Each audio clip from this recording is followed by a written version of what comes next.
அனைவருக்கும் வணக்கம். இடையில் சில இடைவெளிகள் நமக்கு வந்திருந்தன. இப்போ உடனடி செய்தி, இந்த இதில் நீதிக்கான போராட்டத்தில் ஒரு முக்கியமான செய்தி நடந்திருக்கிறது. ஆஹ் கடந்த பிப்ரவரி மாதம் செம்மணி, நம்ம எல்லாம் செம்மணி ஏற்கனவே கேள்விப்பட்ட பேர் தான். இலங்கையில் யாழ்ப்பாணத்தில் செம்மணி என்ற பகுதியில் ஏற்கனவே 1999ஆம் ஆண்டு 15 புதைக்குழிகளிலிருந்து 15 எலும்புக்கூடுகள் கண்டெடுக்கப்பட்டிருந்தன. அதே செம்மணியில் மீண்டும் ஒரு 19 எலும்புக்கூடுகள் கண்டறியப்பட்டிருக்கின்றன. அது பிப்ரவரி மாதம் அங்க உள்ள ஒரு சுடுகாடு, இந்து சுடுகாட்டில் அதை அவங்க விரிவாக்கம் செய்யறதுக்கான புனரமைப்பு பணிகளை செய்யும் போது அதை நோண்டி இருக்கப்ப அங்க இருந்து எலும்புக்கூடுகள் வந்திருக்கு. அப்போ நீதிமன்றத்தை அணுகி அதை விரிவா நோண்டணும் அப்படின்னு சொன்ன பிறகு நீதிமன்ற ஆணையின் பெயரால் அதை நோண்டி பார்த்தப்ப இந்த மாதம் முதல் கட்ட அகழாய்வு பணி ஜூன் 6ஆம் தேதி, ஜூன் 7இல் முதல் கட்ட அகழாய்வு பணி முடிஞ்சிருக்கு. அதன்படி இது வரைக்கும் 19 எலும்புக்கூடுகள் கண்டுபிடிக்கப்பட்டிருக்கு. அதுல 10 மாதத்திற்கு குறைவான குழந்தை, 10 மாதத்தை விட குறைவான கை குழந்தைகள் 3 பேருடைய எலும்புக்கூடுகள் வந்திருக்கின்றது. எலும்புக்கூடுகள்லாம் ஆடை இல்லாமல் இருக்கிறது. அதாவது அவர்கள் ஆடை அகற்றப்பட்டு கொல்லப்பட்டு புதைக்கப்பட்டிருக்கிறார்கள் என்பது தெரிய வந்திருக்கிறது. இப்ப இது பன்னாட்டு ஐநா மன்றத்தின் பன்னாட்டு பார்வையாளர்கள் முன்பு இந்த புதைக்குழியை நோண்ட வேண்டும், அதை ஆய்வுக்கு உட்படுத்த வேண்டும் என்ற கோரிக்கை தமிழ் மக்கள், தமிழ் அரசியல் கட்சிகள் வைத்துக் கொண்டிருக்கிறார்கள்.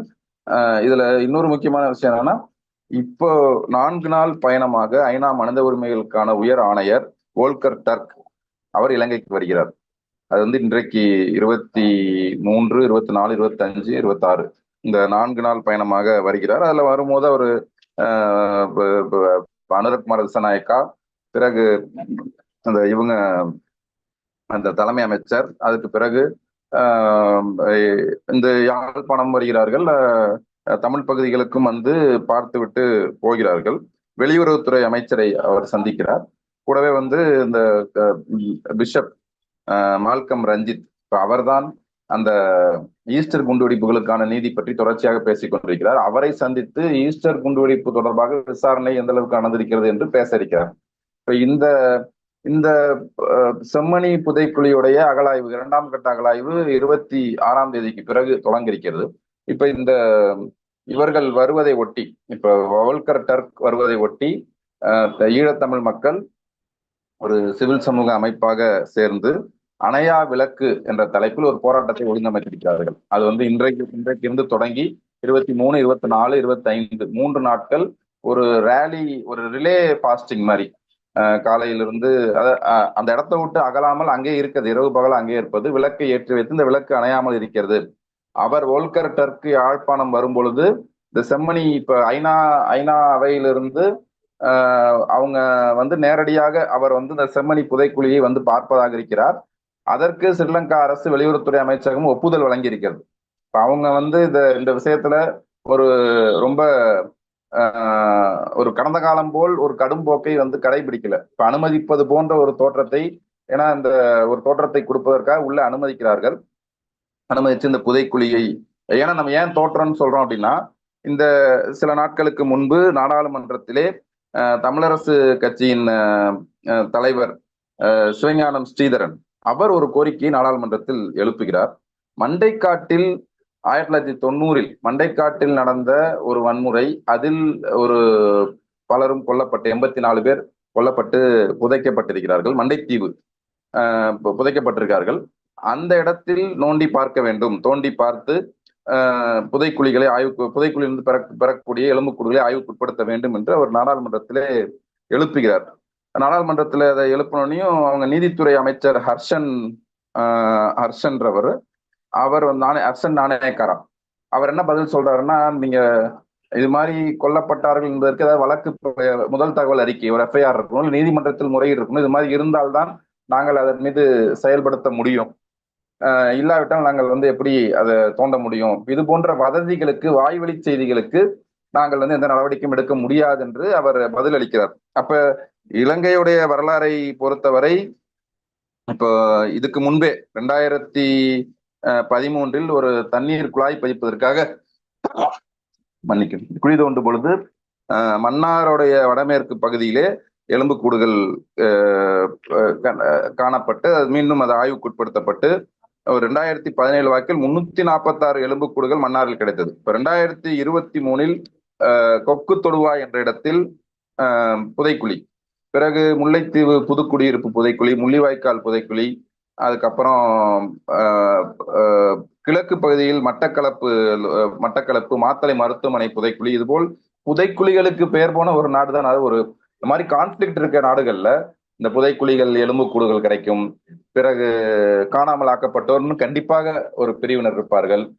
அதற்கான இயக்கங்கள் இருக்கும். இப்போ காஷ்மீர், பிலிப்பைன்ஸ், ஈழம் எல்லாத்திலுமே காணாமல் ஆக்கப்பட்டோரை மீட்பதற்கான இயக்கங்கள் இருக்கிறது. அதற்கான உலகளாவிய வலைப்பின்னல் இருக்குது. அதற்கு ஐநா அமைப்பில் தனியாக அதற்கான அமைப்புகள், மாநாடுகள் நடக்கின்றன. அப்ப உலகம் முழுக்கவே ஒடுக்கும் அரசுகள் இந்த ஒரு பொதுவான தன்மை, கொன்று புதைப்பது அல்லது காணாமல் ஆக்குவது, இதை செய்து கொண்டு இருக்கிறார்கள். அப்போ இது வடக்கு கிழக்கு மட்டுமல்லாமல் கொழும்பு பகுதியிலும் குருநாகல் என்ற இடத்தில் புதைக்குழி இருக்கிறது. கம்பரா என்ற இடத்தில் புதைக்குழிகள் உள்ளன. இது மாதிரி கடந்த கொழும்பு அதாவது வடக்கு கிழக்கு தென்னிலங்கையை பொறுத்தவரை இது போன்ற படுகொலைகள் இது இன்றைக்கு ஆட்சியில் இருக்கக்கூடிய தேசிய மக்கள் சக்தி, அதில் ஒரு பிரதான அமைப்பாக இருக்கக்கூடிய ஜனதா விமுக்தி பெரமுனா, அவர்களுடைய போராட்டம் 2 முறை அவர்கள் 1971 87 to 90 இந்த காலகட்டத்தில் 2 முறை அந்த அரசுக்கு எதிராக கிளர்ச்சி செய்து 2 முறை மிக மோசமான ஒடுக்குமுறைக்கு உள்ளானார்கள். அப்ப அதில் அவர்களும் இதுபோல் சிங்கள இராணுவத்தினால் கொல்லப்பட்டு புதைக்கப்பட்டு புதைக்குழி வரலாறு என்பது அவர்களுக்கும் உண்டு. இப்ப என்னன்னா, இப்ப இந்த அனுரகுமார திசாநாயக்கா அரசு இந்த புதைக்குழி விஷயத்தில் எப்படி நடந்து கொள்ள போகிறது? இந்த பட்டலந்த படுகொலை தொடர்பான, நம்ம ஏற்கனவே ஜேவிபியினர் படுகொலை செய்யப்பட்ட பட்டலந்த படுகொலை தொடர்பான ஒரு அறிக்கை ரணில் விக்ரமசிங்கே அல் ஜசீரா கொடுத்த பேட்டியை ஒட்டி நாடாளுமன்றத்தில் விவாதம் அன்றைக்கு நாடாளுமன்றத்தில் சமர்ப்பிக்கப்படாத அறிக்கை மீண்டும் விவாதத்துக்கு வந்திருக்கு. அது ஜேவிபி அதை பண்ணியிருக்காங்க. ஆனா அதே நேரத்தில் இப்போது ஜேவிபி ஆட்சியில் இருக்கும்போது கூட இந்த 2வது முறை அவர்கள் செய்த கிளர்ச்சியை ஒட்டி அதிகாரப்பூர்வ கணக்கு 12,000 பேர் காணாமல் ஆக்கப்பட்டார்கள் என்பது, அலுவலுக்கு வெளியில் அது அன்அபிஷியல் டேட்டா என்பது 1.5 லட்சம் பேர் காணாமல் ஆக்கப்பட்டார்கள் டேட்டா இருக்கிறது. சிங்கள தேசத்தை பொறுத்தவரை காணாமல் ஆக்கப்பட்டோர் சிக்கல் என்பது ஒரு மறந்த கதை அப்படின்றது அங்க உள்ள மனித உரிமையாளர்கள் சொல்கிறார்கள். அப்ப ஜேவிபி என்ன பிரச்சனைனா, இன்னைக்கு ஜேவிபி ஆளும் வகுப்பின் பகுதியாக ஆட்சியில் இருக்கிறது. எந்த இராணுவம் தங்களுக்கு எதிராக படுகொலைகளை நிகழ்த்தியதோ, எந்த இராணுவம் தங்களுக்கு எதிராக படுகொலைகளை நிகழ்த்தி கொன்று புதைக்குழிகளில் புதைத்தனவோ, எந்த இராணுவம் தம்மை காணாமல் அடித்தனவோ, அந்த இராணுவம் இன்று தமிழ் மக்களை ஒடுக்குவதில் வெற்றி வீரர்களாக இதே தவறுகளை, இதே குற்றங்களை தமிழ் மக்களுக்கு எதிராக செய்த இராணுவமாக இருக்கிறது. எனவே இந்த இராணுவத்தை பாதுகாக்க வேண்டிய, அதாவது இனவாதத்திற்காக, இந்த இனவாதத்தை பேணுவதற்கும், இந்த இன அழிப்பு குற்றத்தை செய்வதற்கும், இந்த இன அழிப்பு குற்றத்தை செய்தவர்களை பாதுகாப்பதற்கும் மொத்தத்தில் சிங்கள பௌத்த பேரினவாத அரசியலுக்குள் மாட்டிக்கொண்ட ஜேவிபி தங்கள் மீதான ஒடுக்குமுறைக்கு நீதி கோருவதில் சமரசம் செய்து கொள்கிறது. இப்ப அவர்கள் தாம் காணாமல் அடிக்கப்பட்ட வழக்குகளையே அவர்கள் தோண்டி எடுப்பதோ, அந்த புதைக்குழிகளுக்கு நீதி பெறுவது போன்ற முயற்சி செய்யவில்லை, அதை கைவிட்டு விட்டார்கள். அப்ப அப்பேற்பட்ட ஒரு ஆளும் வகுப்பு, ஒரு ஆட்சி அதிகாரத்தில் இருக்கக்கூடியவர்கள் எப்படி தமிழ் மக்களுக்கு இந்த நீதியை உறுதி செய்வார்கள்? அப்ப 2 சம்பவம். ஒன்று, நம்ம அந்த மண்டைத்தீவு படுகொலை, அதுல எப்படி அவங்க நாடாளுமன்றத்தில் இதற்கு ரெஸ்பாண்ட் பண்ணாங்க, தமிழ் தரப்பிலிருந்து பேசப்பட்டதற்குன்னு. இன்னொன்னு, தாமே காணாமல் ஆக்கப்பட்ட விஷயத்தில் அவர்கள் நீதியை கோரினார்களா? இந்த ரெண்டு செய்தியை வைத்துக்கொண்டே நாம் எப்படி தமிழ் மக்களுடைய நீதிக்கான போராட்டத்தில் அவர்கள் எந்த அளவுக்கு பங்களிப்பார்கள் என்பதை நாம் தெரிந்து கொள்ளலாம். ஏன்னா இப்ப இன்னைக்கு இந்த வோல்கர்ட்டருக்கு வருகையை அவர்கள் அனுமதிக்கிறார்கள். செம்மணிக்கு பார்ப்பதும் அனுமதிக்கிறார்கள். அதுல முக்கியம் கிட்டத்தட்ட 9 ஆண்டுகளுக்கு பிறகு 2016 ஆண்டு பிப்ரவரி மாதத்தில் தான் முந்தைய ஐநா மனித உரிமை ஆணையர், அநேகமாக அல்ராத் ஹுசைனாக இருக்கக்கூடும், அல்லது அவங்க அங்க ஐநா மனித உரிமை உயர் ஆணையர் வந்திருக்கிறார். அதற்கு பிறகு 9 ஆண்டுகள் கழித்து இப்படியான ஒரு பயணம் இருக்கிறது. அதில் இன்னொன்று, அதாவது அதுல என்னன்னா, இப்போ ஏற்கனவே இப்ப அண்மையில் அனுரகுமார திசாநாயக்கா மீண்டும் ஒரு பயணம் சீனாவுக்கு போவதாக இருக்கிறார். ஜேவிபியோடைய கட்சி தலைவர் சில்வா, கட்சி பொதுச் செயலாளர், அவர் ஒரு வாரத்திற்கும் மேலாக சீனாவுக்கு சென்று வந்திருக்கிறார் அண்மையில் என்று செய்திகள் அது வந்திருக்கிறார். அது வெளிப்படையான செய்தி தான். அது கம்யூனிஸ்ட் கட்சி என்ற வகையில் அவர்கள் அங்கு ஒரு இடதுசாரி அமைப்பு என்ற வகையில் தொடர்பில் இருக்கிறார்கள். இப்ப மேற்குலகத்தை பொறுத்தவரை அவர்கள் தொடக்கத்திலிருந்தே அமெரிக்க தலைமையிலான ஒரு மேற்குலக ஏகாதிபத்திய நாடுகள் தொடக்கத்திலிருந்தே இந்த மனித உரிமை மீறல், போர் குற்றங்கள், இந்த இந்த குற்றச்சாட்டுகளின் பெயரால் ஸ்ரீலங்கா அரசை தங்களுடைய கட்டுப்பாட்டுக்குள் வைத்துக் கொள்ள வேண்டும், அதற்கு இந்த குற்றச்சாட்டுகளை பயன்படுத்த வேண்டும். இது அதாவது ஒன்று பயங்கரவாதத்துக்கு எதிரான போர் என்ற பெயரில் போராடும் இயக்கங்களை இது பண்ணுவது. இப்ப ஈரான் மீதான தாக்குதல் கூட ஈரானே ஒரு பயங்கரவாத ராணுவம், ஈரானுடைய புரட்சிகர ரெவல்யூஷனரி கார்டே ஒரு பயங்கரவாத ராணுவம் என்று சில ஆண்டுகளுக்கு முன்பு ட்ரம்பே சொன்னார்.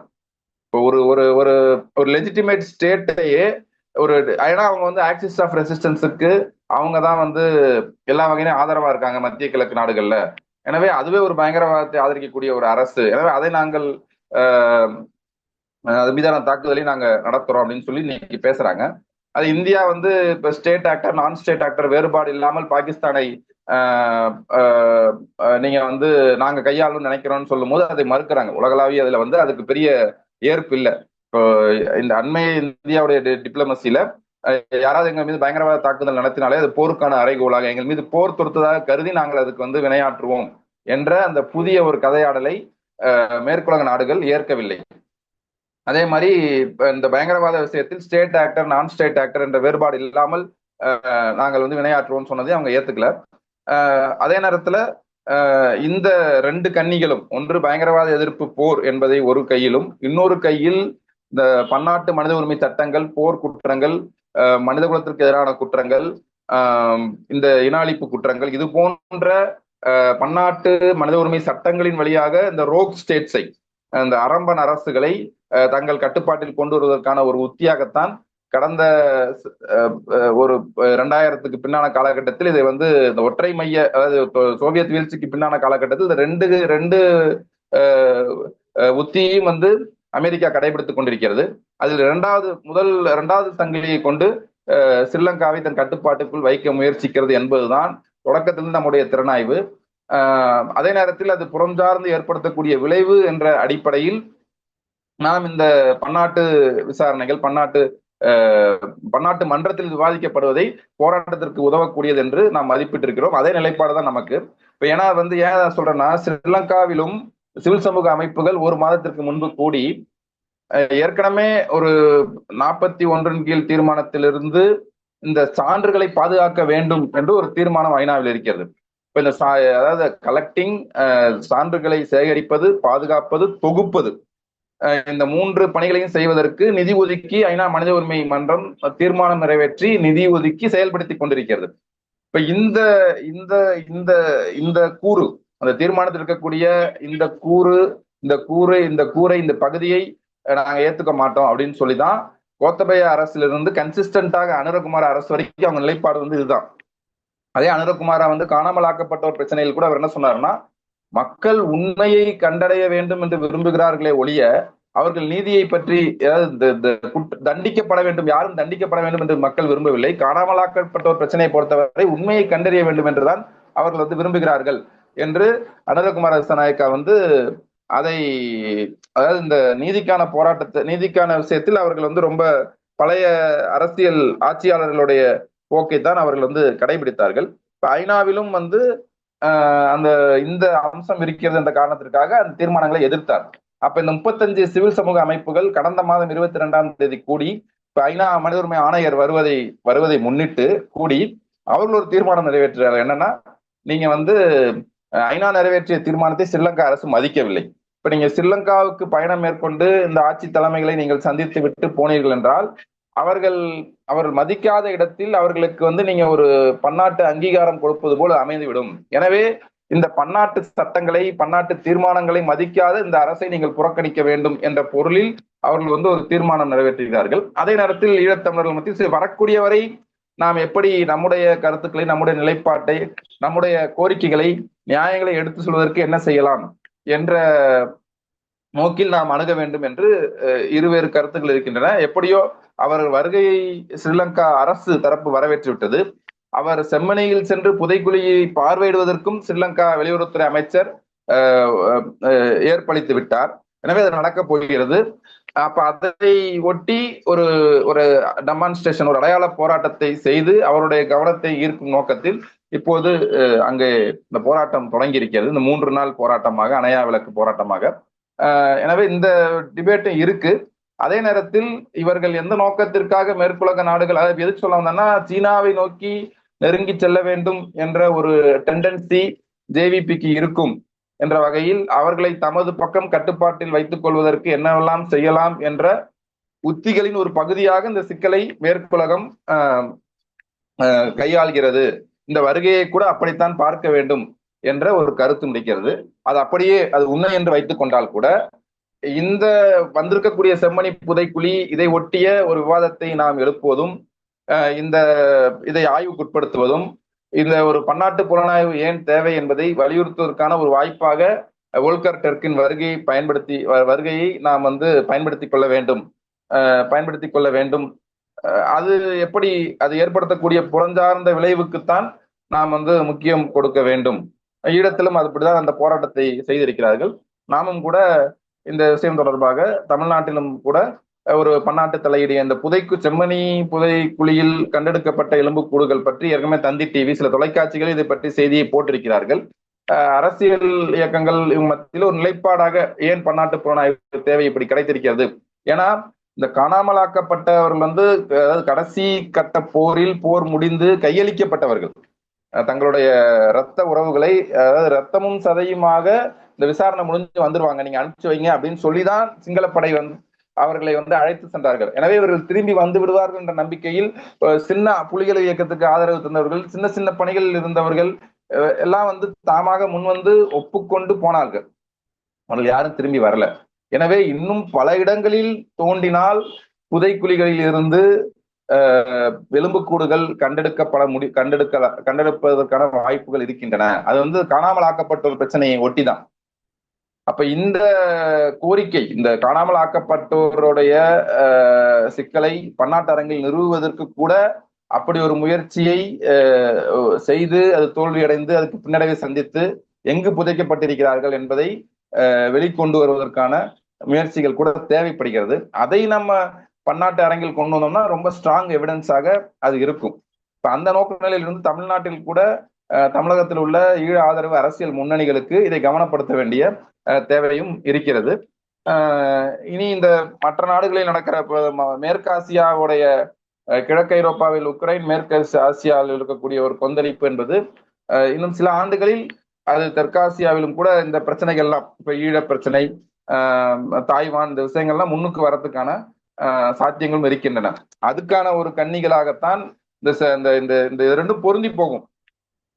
இவர்களுடைய போட்டியும் இது போன்ற பிரச்சனைகள் வெளியே வருவதும், இதை ஒட்டி மக்களுடைய போராட்டங்களும், இதுல பல தரப்புடைய நலன்கள் எல்லாமே ஒரு தற்செயலும் அது ஒரு தர்க்கபூர்வமானதாக சேர்ந்து இவை நடந்து கொண்டிருக்கின்றன. எனவே இதை நாம் கவனிப்பதும், இதில் நம்முடைய இங்க தமிழ்நாட்டிலும் இதை கவனப்படுத்த வேண்டிய தேவை இருக்கிறது.